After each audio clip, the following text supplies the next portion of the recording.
a pesar de lo que nos dice la ciencia, todavía dentro de los escaladores está muy instaurado la creencia de que cuando tengo un problema en un tendón o, por ejemplo, en una polea, lo que hay que hacer es parar. Y es todo lo contrario.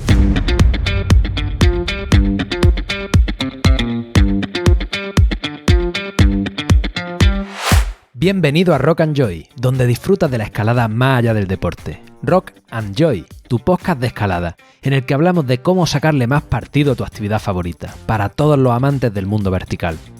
Este podcast forma parte de un proyecto mucho más grande, rockandjoy.com, en el que puedes encontrar formaciones de escalada, guiajes, entrenamientos, coaching mental y mucho más. rockandjoy.com. Todos los viernes, desde primera hora, contigo Miguel Sancho.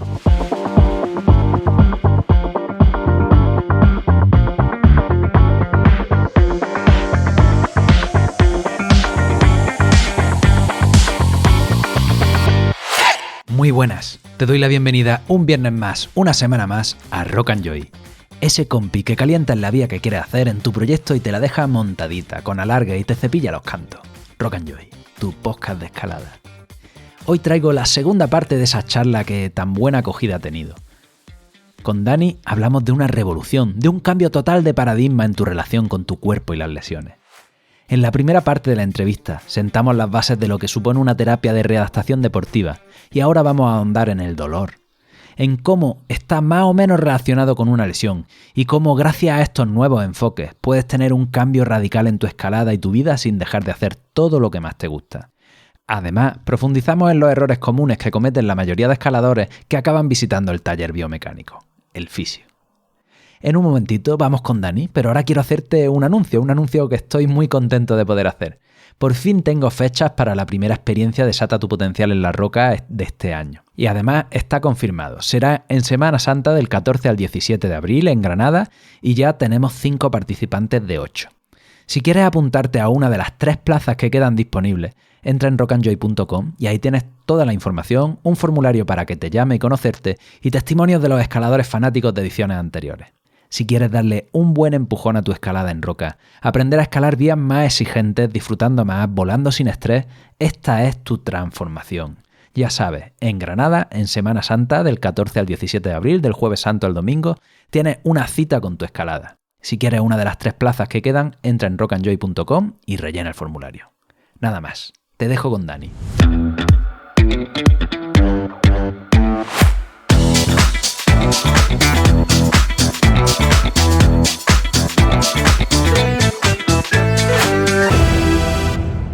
Y ahondando más en esta cuestión del dolor en sí, que me parece fascinante. Porque yo, como ya te dije, en Australia escuché ese concepto, ¿no? Y ya supuso una revolución de que lo que tú sientes, el dolor que tú sientes, no equivale a que tú tengas un daño en los tejidos. Pero hay muchas cosas más allá de eso y además vosotros las ponéis en práctica de una forma ejemplar en vuestras terapias y me gustaría que ahondáramos ahí. ¿Qué es el dolor en sí? Pues lo cierto es que yo, que me dedico a tratar con personas con dolor principalmente y después también a la formación, ¿no?, en relación al tratamiento del dolor y demás, siempre que hacemos la pregunta, es una pregunta que todos hemos vivido el dolor, todos hemos sentido dolor alguna vez, pero cuando hay que definirlo se nos tercia la cosa complicada, ¿no? Yo, una definición que he ido recopilando, quizá cogiendo, ¿no?, trozos de otras definiciones, al final el dolor es una experiencia cuyo objetivo es intentar proteger una parte del cuerpo, ¿sí? Que sea una experiencia quiere decir que es completamente individual, es decir, nadie puede vivir el dolor como tú lo vives, el dolor de cada persona es propio, es único, y es una experiencia que es compleja.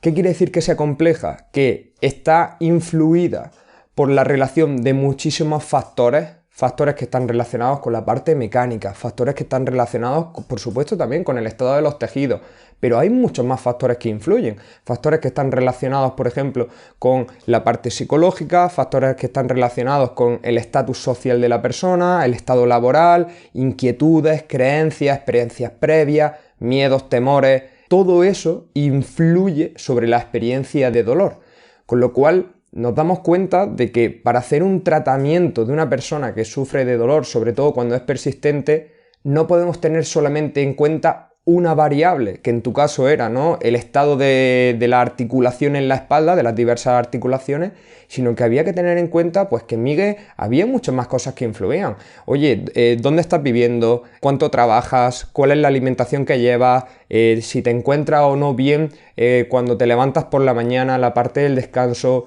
tus hábitos de actividad física, si tienes o no algún tipo de hábito, pues por ejemplo el tabaco, el alcohol. O sea, son tantas las variables que pueden influir que nuestro tratamiento tiene que ser bastante más holístico en ese sentido, ¿no? Estar más abierto y tener en cuenta más variables para que realmente podamos hacer cambios que sean sustanciales. El problema es intentar reducirlo todo, ¿no?, a dar un masaje en un músculo o movilizar una determinada articulación, que sí, que en ocasiones nos puede venir bien, pero que cuando ya el dolor empieza a persistir, necesitamos, ¿no?, de abrir un poco el campo de mira y hacer una intervención que sea pues bastante más compleja. Entonces, podríamos aventurar que en esta mayoría de dolores persistentes el daño en los tejidos no suele ser el factor principal. No suele ser la variable más sensible, porque si fuese de esa manera, como tú bien has ejemplificado, es decir, si mi espalda se mantiene, imaginemos, ¿no?, durante un mes más o menos sin cambio, ¿sí?, nuestros tejidos no pueden cambiar tan rápido, ¿cómo puede ser que el dolor varíe tanto?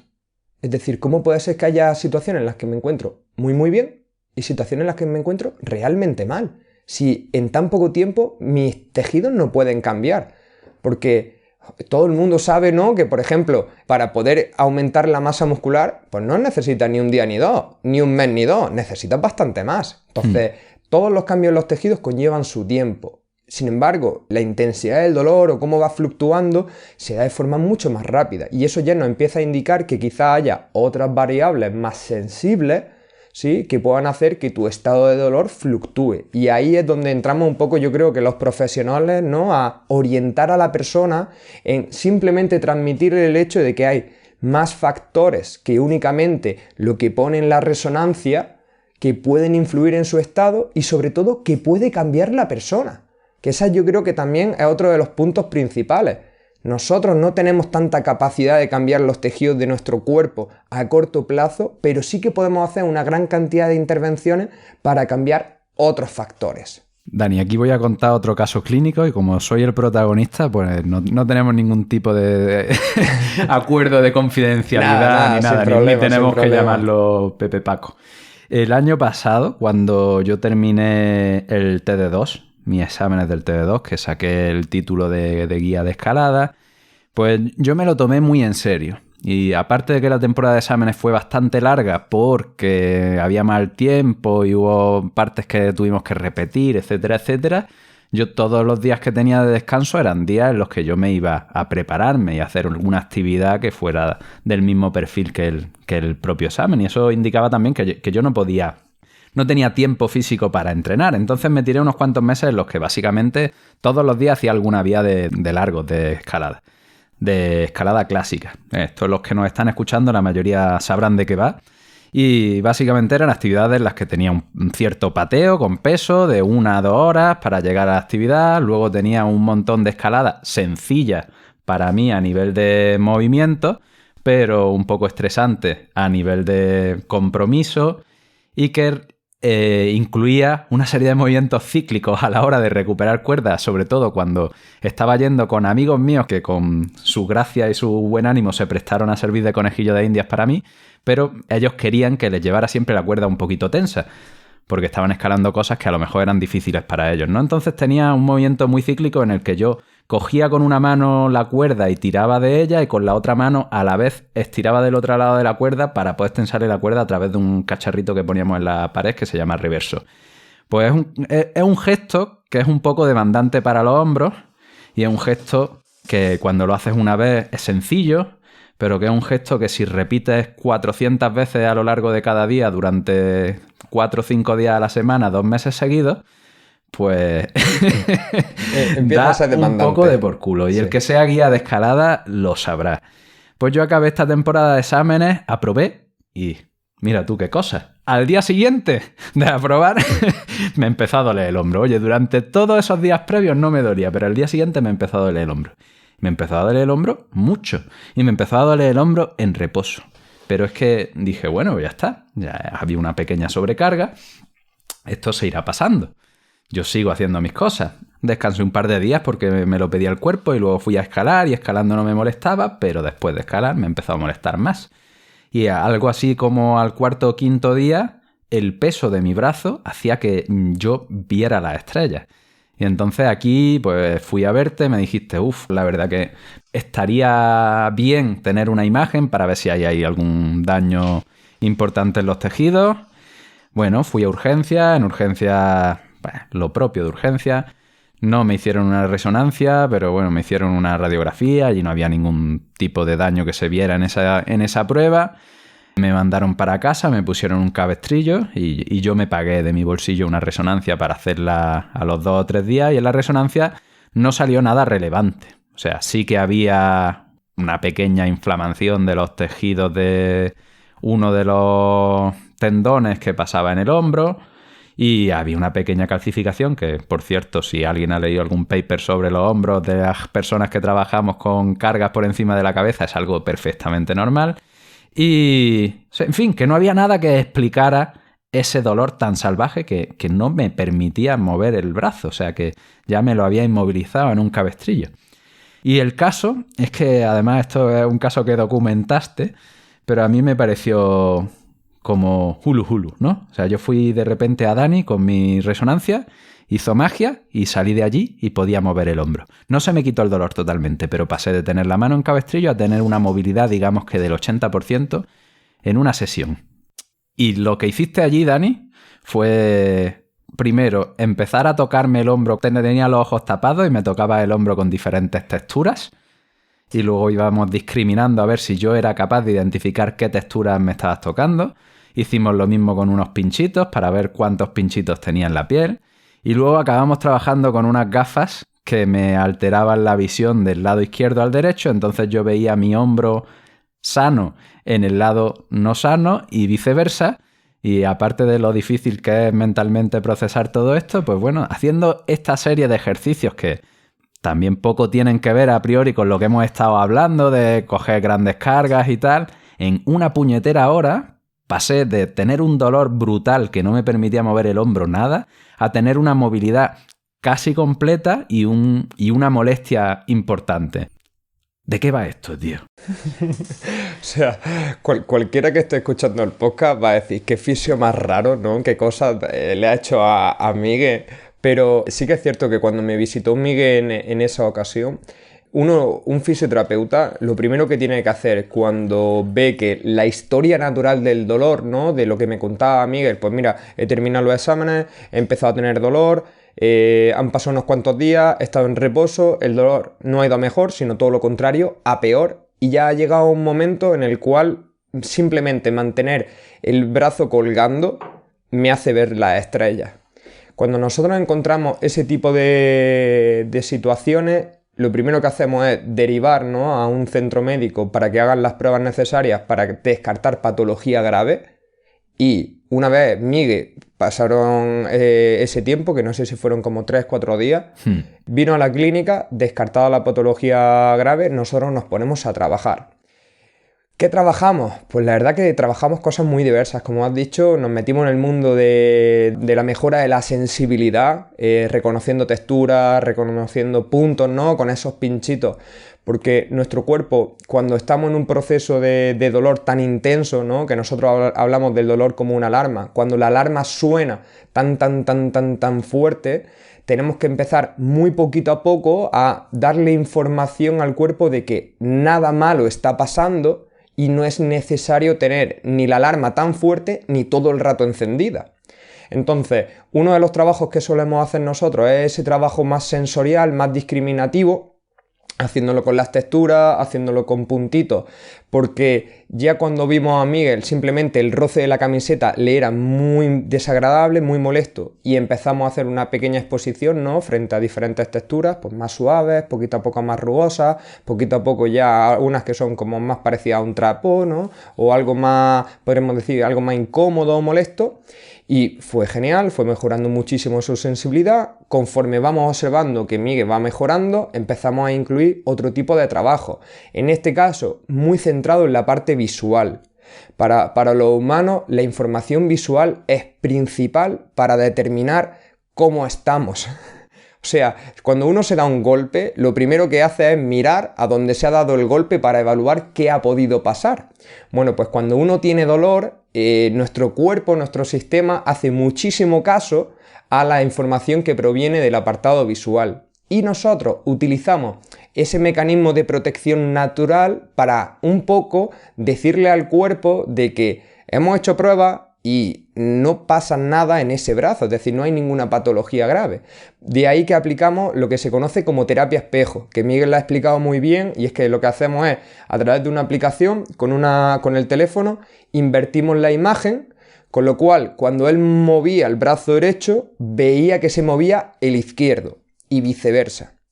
Entonces, utilizábamos como referencia el brazo que no tenía dolor para hacer los movimientos que más dolor le provocaban en el otro brazo. Molestias. Y curiosamente provocaba molestias. Es decir, solo ver que se movía el brazo, aunque realmente no lo moviese, ya le era amenazante y ya el cuerpo ponía la alarma. Pero bueno, poquito a poco, de forma muy gradual, fuimos trabajándolo, fuimos enseñándole al cuerpo, ¿no?, que era de nuevo seguro volver a mover el brazo. Y la verdad que en una sesión tuvimos mejoras muy importantes en el apartado de movilidad, también en el apartado de dolor, pero por supuesto, si el cuerpo ha encendido ese sistema de alarma de forma tan importante, muy probablemente necesitaríamos de unas cuantas sesiones, ¿no?, para poder terminar de estar ok. Y un punto importante es que en todo ese proceso, aunque uno de los hombros sí que es verdad que no podíamos meter demasiada carga ni nada de eso, intentábamos tener al resto del cuerpo también trabajando. Trabajábamos el otro brazo mucho, intentábamos también trabajar las piernas, lo que nos dejaban, para estar lo más activos posible mientras nos recuperábamos de ese proceso, ¿no?, de dolor. Aquí es que este ejemplo me parece reseñable, bueno, primero porque es propio y puedo hablar tranquilamente, pero luego porque ejemplifica muy bien esto que estamos diciendo de que dolor no es igual a daño. Porque, bueno, en el caso de la artrosis, pues sí, estamos diciendo, coño, existe un daño y existe un dolor que viene o no viene. En este caso, joder, esa sobrecarga que yo me había hecho en el hombro por repetir ese gesto de asegurar con el reverso en top rope tantas veces, probablemente esa pequeña sobrecarga en los tendones ya la tuviera semanas antes de que esto apareciera. Totalmente. Y no tenía dolor. Fue a probar el examen y tenía dolor. Y era una molestia. Y esa molestia de repente, pues, fue a más y fue a más y fue a más y fue a más. Y pensábamos que bueno, que ahí me había roto algo y realmente no había nada reseñable. Y de repente hacemos una terapia en la que, bueno, tocamos los neuroreceptores del hombro y le empezamos a enseñar a ese cerebro, reeducamos rápidamente esas señales y de repente el dolor se atenúa muchísimo. Y el rango de movilidad se incrementa muchísimo porque no existe esa amenaza. Entonces, pues nos damos cuenta de que realmente aquí tenemos a un cabrón gobernando el ordenador que se le ha ido un poco la pinza y ha encendido las alarmas, pero esto no tiene nada que ver con que yo realmente deba guardar reposo, que es lo que hubiera hecho pues 7 años antes. Y probablemente ese guardar reposo y ese dolor pues me podía haber llevado hasta un año perfectamente jodido. Totalmente. Y estuve, pues, una semana con el brazo en cabestrillo, luego fuimos a esa sesión y ya empecé a escalar y a las 2 semanas y media, 3, estaba totalmente operativo. Es que increíble la recuperación que tuviste, es decir, de estar completamente sometido al yugo del dolor, ¿no?, de no poder hacer muchas de las actividades, no solo deportivas, sino también de la vida diaria y demás, a en apenas 2-3 semanas pasar a escalar con normalidad, y todos nos damos cuenta que es imposible que el cuerpo cambie, el cuerpo en el sentido de los tejidos cambien tan rápido. Entonces, como bien dice Miguel, ahí hay alguien que está comandando la nave, que bueno, que es un poco quien decide cómo de peligroso es aquello a lo que nosotros nos exponemos y cómo hay que proteger una determinada zona con dolor o con otras estrategias de protección. Yo solamente quería poner un ejemplo porque tenemos la concepción de que nuestro cuerpo es una máquina infalible, ¿no? De que nunca se equivoca, pero nuestro cuerpo se equivoca en bastantes ocasiones. Y uno de los ejemplos más claros es con el tema de las alergias. Es decir, un alérgeno no es nada malo. El polen en sí no te puede hacer absolutamente nada. ¿El problema dónde está? En la histamina que se agrega. Claro, el problema es que tu cuerpo, en cuanto detecta un grano de polen, lo evalúa como algo súper peligroso y responde como si así lo fuese, segregando histamina a chorro. Entonces, aquí, ¿no? Con el caso de Miguel, lo que pasó es que no sabemos muy bien por qué. Su sistema empezó a determinar que el hombro era una zona que había que proteger a muerte, que había que proteger sí o sí con todo lo que tuviésemos, y utilizó el dolor como principal arma, llegando a punto de que simplemente el peso propio de la extremidad ya era suficiente como para despertar niveles de dolor muy muy importantes. Entonces nosotros lo único que nos dedicamos fue a convencernos, entre comillas, de que el hombro estaba bien, de que podía volver a la actividad de forma segura y que no estaba pasando nada, que todo estaba ok. ¡Ey! ¿Has probado el esparadrapo para escalada de Clemsking?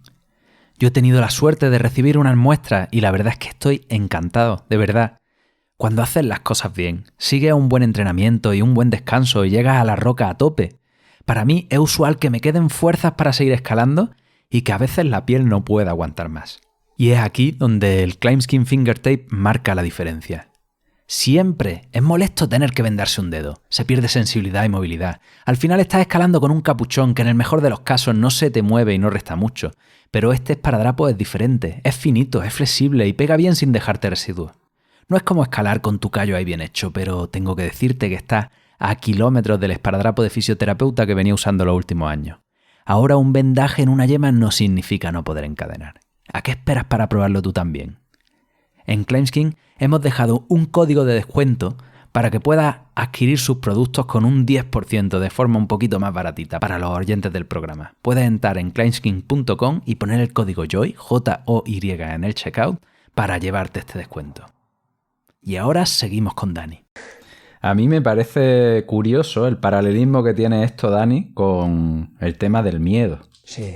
Porque yo trato en concreto con escaladores de forma muy frecuente en mis formaciones el tema del miedo en la escalada, ¿no? Y el miedo en la escalada, pues, es eso, es realmente una percepción, una experiencia que necesitamos para protegernos de hacer el idiota, pero que en muchos casos está totalmente desproporcionada frente a la experiencia. Porque el contexto de la escalada deportiva, ya no el de la escalada clásica o el de la aventura, pero el contexto de la escalada deportiva es que si nosotros estadísticamente evaluamos ese deporte, es muchísimo más seguro, pero te hablo en órdenes de magnitud más seguro que el fútbol sala. Hombre, por supuesto. Mucho más seguro que el baloncesto, mucho más seguro infinitamente que el balonmano, más seguro que el senderismo. Sí. Sin embargo, en el momento en el que una persona pasa del plano horizontal a moverse sobre un plano vertical o ya digamos desplomado, todas las alarmas se disparan, ¿no? Y si no has aprendido de una forma amable a tratar con eso, a gestionar eso, y más si te han enseñado a potenciar ese miedo, que es lo que le pasa a la mayoría de la gente, que directamente va con los ruedines, ¿no? Va con el top rope por delante y escala siempre con mucho cuidado, como si eso fuera algo terrible, y de repente un día se enfrenta a la realidad, que es escalar de primero, afrontar que puedes caerte en un sitio perfectamente seguro, pero el cuerpo dice no. Y este es el miedo, ¿no? Y después de todas estas experiencias y todo lo que he leído, es que el dolor es lo mismo. Es igual, es decir, no hay grandes diferencias entre cómo funciona la alarma del miedo y cómo funciona la alarma del dolor.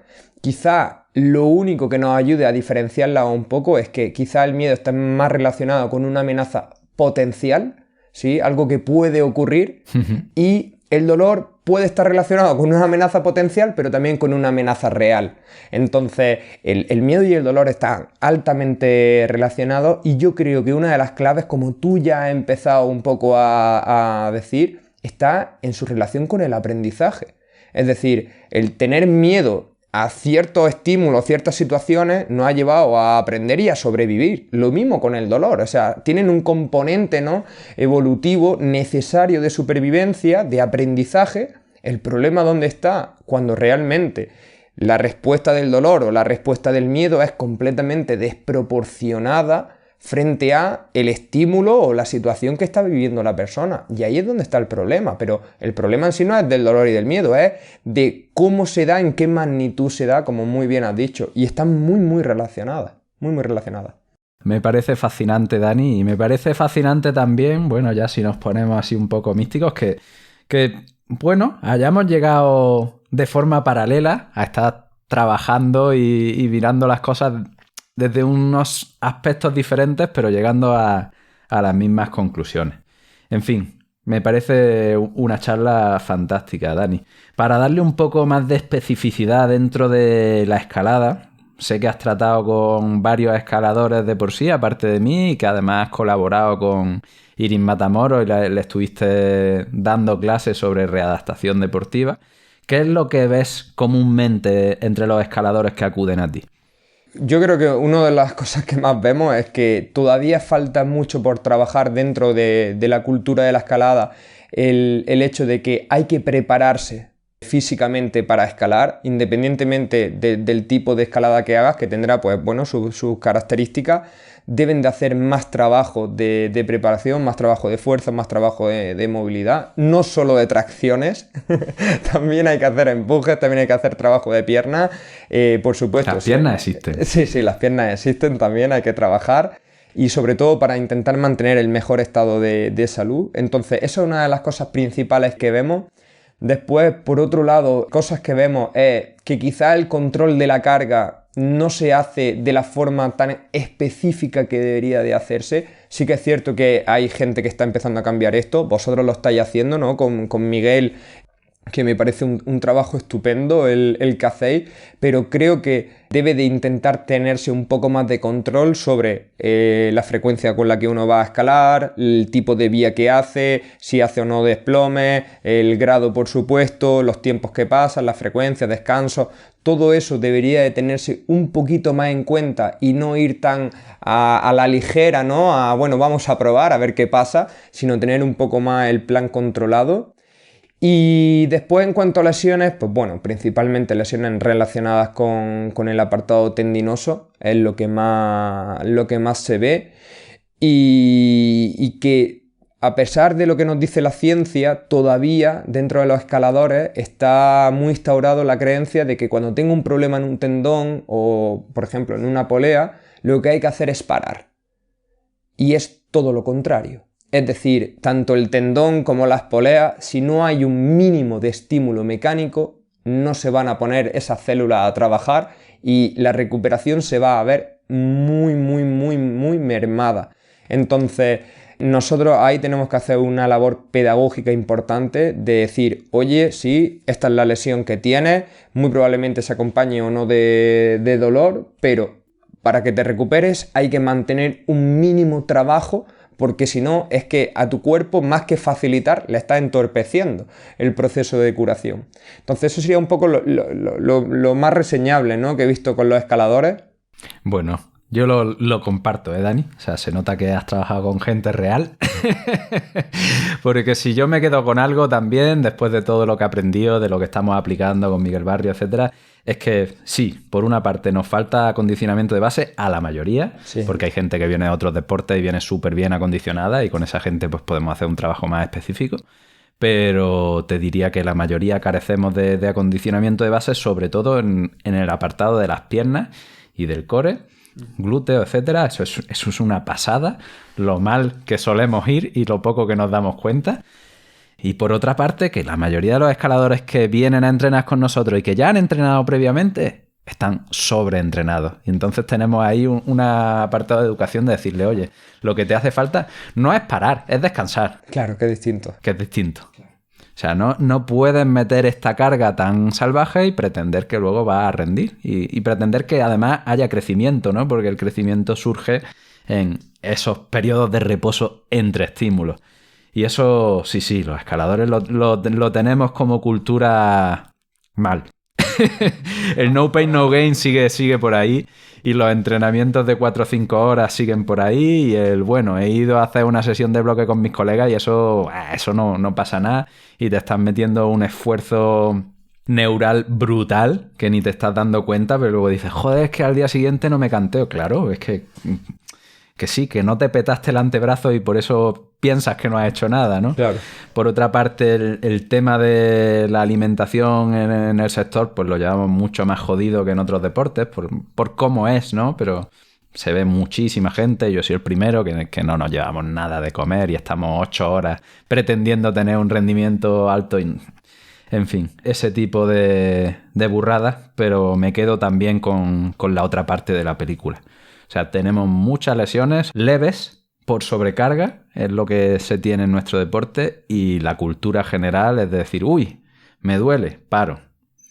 Y está más que estudiado, ¿no? No te puedo citar los papers porque no me los sé de memoria, pero vamos, hay un montón de papers relacionados con las estructuras tendinosas no específicos de escaladores y solo funcionan, solo se nutren cuando hay carga mecánica. Totalmente. Entonces necesitan carga mecánica para nutrirse porque además no tienen riego sanguíneo y funcionan por ese mecanismo de elongarse y cuando sueltan la carga mecánica absorben un poquito de el fluido que hay alrededor con nuevos nutrientes, con nuevas células, que lo que le van a hacer es poner en marcha ese proceso de regeneración.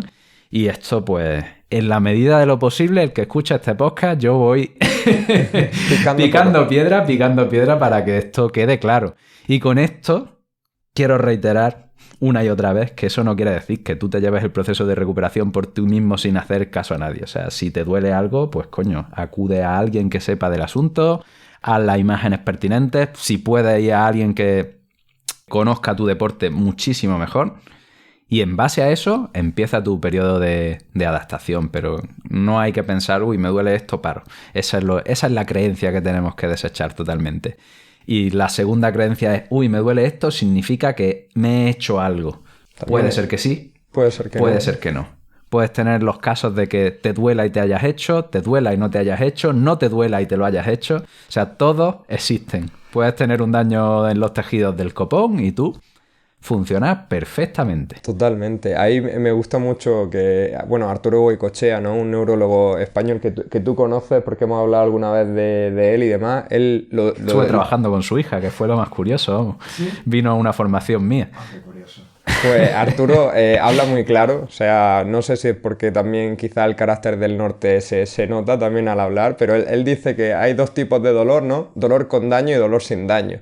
Y independientemente de si es dolor con daño o sin daño, después nosotros, o sea, prácticamente sobre lo que trabajamos es lo mismo. Es decir, nosotros trabajamos con la persona, no con el daño de la persona o no con únicamente el dolor de la persona. Entonces, centrarnos en hacer un trabajo que sea verdaderamente individualizado, que yo creo que es la clave, teniendo en cuenta la mayor parte de las características y necesidades de la persona, y a partir de ahí todo el mundo a trabajar y a recuperarse y a disfrutar de un deporte que vamos, que me parece increíble. Cada vez que Miguel me manda alguna foto o alguna cosa, digo, está loco. Increíble las cosas que pueden llegar a hacer y me parece fascinante. Además creo que bueno, que la labor de divulgación también que él hace con el podcast es muy muy interesante y yo siempre estoy abierto a echar una mano en ese sentido. Estupendo, Dani. Pues por mí ya le ponemos un paquetito y un papel de regalo a la entrevista. Creo que es muy interesante, que abordamos un montón de cosas. Y para terminar, pues bueno, ¿dónde te pueden encontrar? ¿Qué pueden esperar de tus canales de divulgación?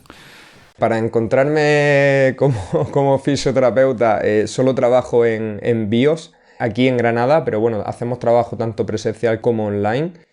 Y en mis redes principalmente me muevo a través de Instagram y de una página web, ¿no? Un blog que se llama healthymove.blog. donde también, bueno, hablo sobre todos estos temas de fisioterapia, readaptación, dolor, un poquito general, pero más orientados quizá a la parte de los profesionales, ¿vale? De entrenadores, fisioterapeutas, pero por supuesto siempre recibo consultas y estoy encantado de poder responder, aunque siempre mi respuesta también suele ser de acude a un profesional, también lo tengo que decir, porque solamente mandándome un mensaje es difícil hacerle un tratamiento, no, pero encantado por lo menos de poder orientar, de decir, oye, mira que me encuentro en no sé dónde, conoce a alguien por aquí, aunque no pueda llevar yo o mi equipo, que de verdad que estaríamos encantados, por lo menos orientaros un poco en qué podéis hacer y quién os puede echar una mano.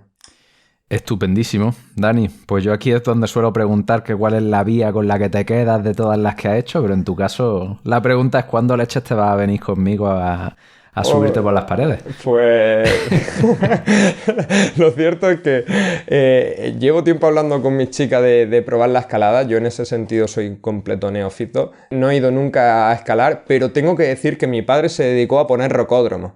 O sea que tengo un rocódromo en casa de mis padres y bueno, he trepado lo típico, ¿no? Pero sin ningún tipo de conocimiento. Así que tengo pendiente eso para este año. Así que sin duda, Miguel, que contigo me lanzaré a este mundo. Perfecto, pues nada, tanto tú como Mari Carmen estáis más que invitados. Pues nada, Dani, un placer tenerte por aquí, hablar por aquí y hasta la próxima. Un abrazo a todos. Y aquí termina la entrevista, con toda una serie de nuevos conceptos y recomendaciones que estoy seguro que pueden proporcionarte grandes beneficios desde ya. Así que nada, aprovéchalo. Contacta con Dani si quieres recomendaciones o contacta directamente con un centro de readaptación en tu ciudad si quieres empezar a trabajar, porque desde luego que merece la pena. Bien, te recuerdo que por fin tengo fechas para la primera experiencia de Desata tu Potencial de la Roca de este año, que será en Semana Santa del 14 al 17 de abril, aquí en Granada, y ya está confirmada con 5 participantes de 8. Pero puede que te estés preguntando, ¿qué es esto de Desata tu Potencial? Pues sencillo, el nombre lo dice todo. Es una experiencia, una formación o más bien una transformación de 4 días intensivos en los que vas a aprender y poner en práctica las herramientas tácticas, psicológicas y estratégicas que necesitas para llevar a tu escalada al siguiente nivel, para realmente expresar el potencial que tienes ahora mismo como escalador, para que puedas escalar en la roca como lo haces en el plafón, como lo haces en el roco con tus colegas. Si quieres apuntarte a una de las 3 plazas que quedan disponibles, entra en rockandjoy.com y ahí tienes toda la info, todo. Un formulario para que te llame y testimonios de los escaladores fanáticos de las ediciones anteriores para que los puedas conocer de primera mano cuáles son sus historias, qué es lo que han aprendido, cómo les ha cambiado la escalada. Si quieres realmente darle un buen empujón a tu escalada en roca, aprender a escalar vías más duras, disfrutando más, gestionando el miedo a volar, esta es tu transformación. Así que ya sabes, Semana Santa, Granada, del 14 al 17 de abril, tienes una cita con tu escalada. Si quieres una de las 3 plazas que quedan, entra en rockandjoy.com y rellena el formulario. Y poco más, desde aquí le mando un fuerte abrazo a Dani y otro a ti, que acudes fielmente semana tras semana, viernes tras viernes, a Rock and Joy, tu podcast favorito. Un abrazo enorme y hasta la semana que viene.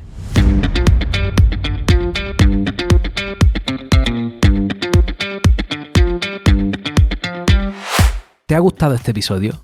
Puedes escuchar muchos más capítulos exclusivos en Rock and Joy Origen, el podcast privado en el que cada martes te traigo una nueva herramienta, un nuevo aprendizaje directo a tu móvil, además de los episodios de Rock and Joy por adelantado.